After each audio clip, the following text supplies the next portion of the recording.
Hello friends, major sir की class में सभी स्टूडेंट्स का वेलकम है। आज की क्लास बहुत इंपॉर्टेंट है। मैंने ये कसम खाई है कि मैं बच्चा बच्चा देश का साक्षर करूंगा और उसको इंग्लिश बोलना सिखाऊंगा। आज की क्लास इसलिए इंपॉर्टेंट है क्योंकि आप बहुत बड़े बड़े सेंटेंसेस जो हिंदी में बोलते हैं या मान लो एक बहुत सारे वर्ड्स एक साथ आप इंग्लिश में बोलते हैं, उनको आप सिंगल वर्ड से भी सब्स्टिट्यूट कर सकते हैं। तो इस सब्स्टिट्यूशन में आपको बहुत लंबी सीरीज में सिखाऊंगा। लगभग मैं रूटीन में बोले जाने वाले 30 से 40 ऐसे वर्ड्स विद सेंटेंसेस आपको सिखाऊंगा कि जिनको आप कहीं भी यूटिलाइज कर सकते हैं और अच्छी परफॉर्मेंस दे सकते हैं। खास करके जो स्टूडेंट्स कॉम्पिटिटिव एग्जाम्स में अपीयर होते हैं उनके लिए वन वर्ड सब्स्टिट्यूशन बहुत इंपॉर्टेंट रहता है। ये आईएएस के सिलेबस में भी आपको बहुत सारे क्वेश्चन जो है इसके ऊपर पूछे जाते हैं। तो चलिए शुरू करते हैं आज की क्लास, और आप साथ साथ में सीखेंगे भी और बीच बीच में वीडियो भी पोस्ट कर सकते हैं। तो भूलना मत, अगर आपको हमारे द्वारा दी गई इंफॉर्मेशन अच्छी लगती है तो हम चाहते हैं कि ये वीडियो देश देश बच्चे बच्चे कोने कोने तक पहुंचे और हर बच्चा साक्षर हो, इसलिए लाइक सब्सक्राइब और शेयर करना मत भूलना। तो चलिए शुरू करते हैं आज की क्लास। जैसे हमारे पास सेंटेंस है, जो अपने देश से प्रेम करता हो। आई मीन टू से one who loves his country, what that is called, he is called patriot. क्या बोलते हैं? पैट्रियट। तो मैं साथ साथ में आपके लिए बोर्ड पे लिख भी रहा हूं ताकि आने वाले टाइम में आपको इनकी जब भी प्रैक्टिस करने की जरूरत पड़े तो आप इनको प्रैक्टिस कर सकें। तो वर्ड है पैट्रियट, वेरी सिंपल। जैसे मान लो एक सेंटेंस लेते हैं, every patriot loves his country, और you can say every patriot loves his country and respect his country as well. चलिए नेक्स्ट वर्ड है हमारे पास, जो अपना कर्ज चुकाने में असमर्थ हो। अब कई बार क्या होता है कि हम लोग बैंक से लोन ले लेते हैं, कर्जा बहुत ओवर हो जाता है, हमारी इनकम से ज्यादा हमारे ऊपर जो कर्जा आ जाता है तो हम लोग कर्जा चुका नहीं पाते, तो हम कहते हैं व्यक्ति दिवालिया हो गया। तो दिवालिया, जो अपना कर्ज चुकाने में असमर्थ हो, हिंदी में उसके लिए सिंगल वर्ड है दिवालिया, और इंग्लिश में बोलते हैं इनसॉल्वेंट। क्या बोलते हैं? इनसॉल्वेंट। Very simple.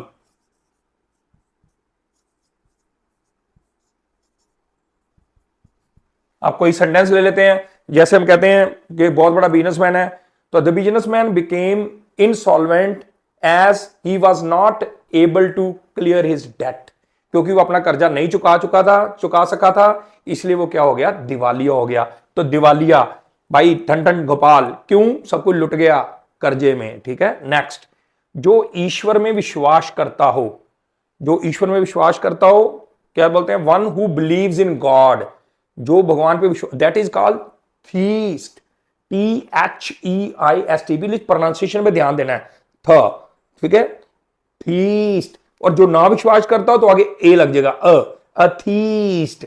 ए को अ प्रोनाउंस करना, ध्यान रखें, प्रोनाउंसिएशन में बहुत ध्यान देना होता है। तो जैसे मान लो अक्सर हमारे कंट्री में लोग ये विश्वास करते हैं कि जैसे मैं कहूं कि मेरे दादाजी हैं, वो पुराने जमाने से अगरबत्ती धूप में विश्वास करते हैं, तो मैं कहूंगा मेरे दादाजी क्या हैं? मेरे दादाजी जो हैं वो ईश्वर में विश्वास करते हैं। वो एक हिंदी में बोलते हैं बेसिकली आस्तिक और नास्तिक।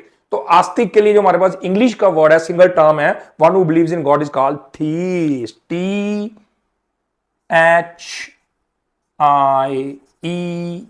प्लीज प्रैक्टिस कीजिए, शब्द बहुत काम आने वाले हैं। फाइन। नेक्स्ट हमारे पास अगला वर्ड है, ईश्वर में विश्वास नहीं करता, आई मीन टू से नास्तिक।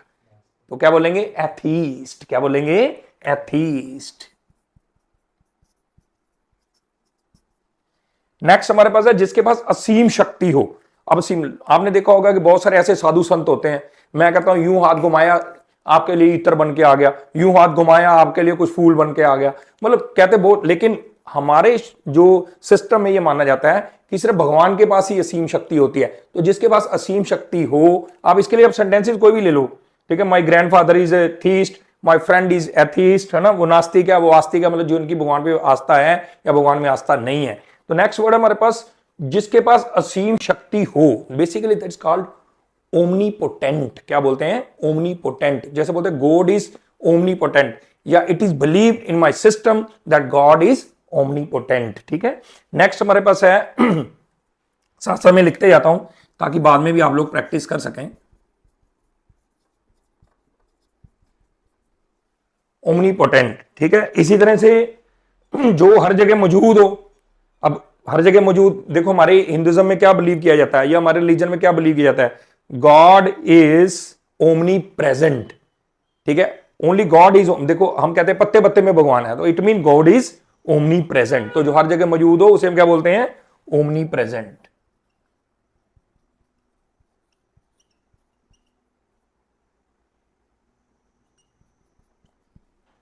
गॉड इज ओमनी प्रेजेंट, जो सब कुछ जानता हो। जो सब कुछ जानता हो, मतलब हर चीज की जिसको समझ हो, ठीक है, उसको हम क्या बोलते हैं, ओमनीसिएंट। क्या बोलते हैं, ओमनी। इसमें ध्यान रखना कि इसमें सी जो है वो आपकी साइलेंट रहती है, स्पेलिंग में SCIENT होता है, लेकिन जब आप बोलते हैं तो ओमनीसिएंट बोलते हैं, OMNISCIENT।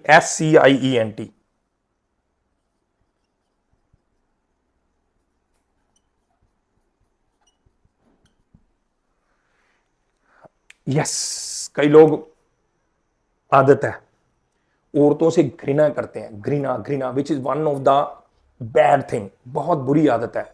लेकिन ऐसे लोगों को बोलते क्या है, ऐसे लोगों को बोलते हैं मीजोगाइनिस्ट। क्या बोलते हैं, मीजोगाइनिस्ट।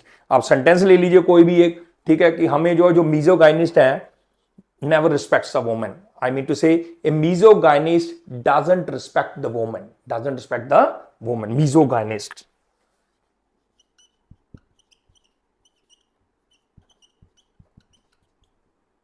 तो ऐसी और बहुत सारी टर्म्स आप सीख सकते हैं। देखो, इतने बड़े बड़े हिंदी के वाक्य याद रखने की जरूरत नहीं, ठीक है ना, तो ना ही इतने बड़े बड़े आपको इंग्लिश में जो है सेंटेंसेस याद रखने की जरूरत है। सिंगल टर्म लर्न कीजिए और इसको लाइफ में यूज कीजिए, ठीक है, बहुत इंपॉर्टेंट है भाई।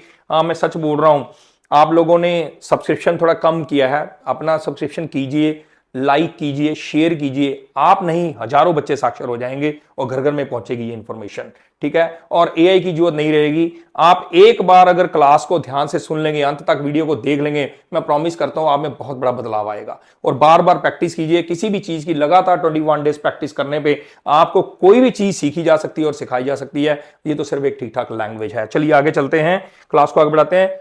कम बोलने वाला, जो व्यक्ति बोलता ही नहीं है, मतलब बहुत कम बोलता है, मतलब रिलक्टेंट भी रहता है हर चीज को, वैसे भी वो कम बोलता है, शांत जिसे बोलते हैं, तो दैट इज कॉल्ड रेटिसेंट। क्या बोलते हैं, रेटिसेंट। अब ध्यान रहे, यहां प्रोनाउंसिएशन का बहुत चक्कर रहता है, तो स्पेलिंग भी ध्यान रखें, रेटिसेंट, RETICENT, ये स्पेलिंग है रेटिसेंट। ओके, प्लीज, थोड़ा बोर्ड पे नीचे जगह कम है, तो आपकी हेल्प के लिए मैं यहां नंबर डाल के, आई थिंक 9 नंबर है यहां पे, यहां लिख देता हूं, ठीक है। तो आज का बहुत सारे ऐसे वर्ड हैं, लेकिन अब बहुत कम है भाई। देखो, कलयुग आ गया है, 100 साल की उम्र तो किसी की होती नहीं।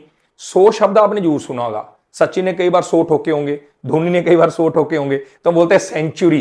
क्या बोलते हैं, सेंचुरी। अब सेंचुरी से जो वर्ड बना हुआ है दैट इज कॉल्ड सेंचुरियन। अब ध्यान से, प्रोनाउंसिएशन में यहां बहुत पंगा है। सेंचुरी तो आप सिंपल CENTURY लेते हैं, लेकिन यहां पर जो सेंटेरियन है उसके लिए आपको ध्यान रखना है कि वर्ड को कैसे वाइफरगेट करना है। स्पेलिंग है CEN, पहले सेंटेनेरियन, सेंटेनेरियन, फाइन। तो क्या बोलते हैं, सेंटेनेरियन।